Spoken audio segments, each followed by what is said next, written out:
ગઈકાલે Vadodara police station વિસ્તારમાં જે સહકારી આવાસ છે ત્યાં એક દુર્ઘટના બની હતી.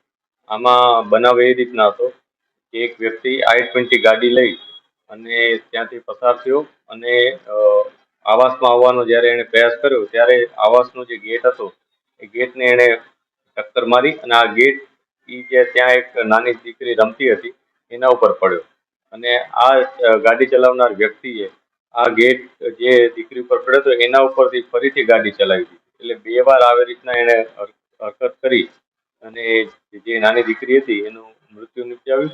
જે અનુસંધાને પોલીસે આગળની તપાસ કરી એનો ગુનો નોંધ્યો છે. આ ગુનામાં પોલીસે BNS ની કલમ 281, 125A, 106 ઉપરાંત MB Act ની કલમો ઉમેરી છે અને અત્યારે ફર્ધર ઇન્વેસ્ટિગેશન અમે શરૂ કર્યું છે, જેમાં જુદા જુદા અમારે એવિડન્સ લેવાના જે શરૂ કર્યા છે.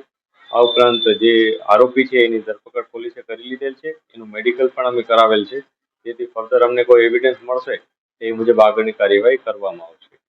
જે આરોપી છે એનું નામ હર્ષિત ઓળકિયા છે અને એ 27 વર્ષનો છે અને એ ત્યાં સુડા આવાસમાં જ રહેતો.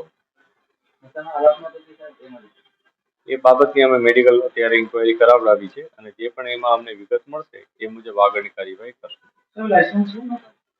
એ વ્યક્તિ પાસે લાયસન્સ છે, 4 વ્હીલનું લાયસન્સ છે અને આ જે ગાડી હતી એ એના મિત્રની હતી. એને પોતાની ઘરમાં એક ગાડી હતી એ એને કોઈ કારણસર એના મિત્રને આપી હતી અને એના મિત્રની ગાડી પોતે રાખી.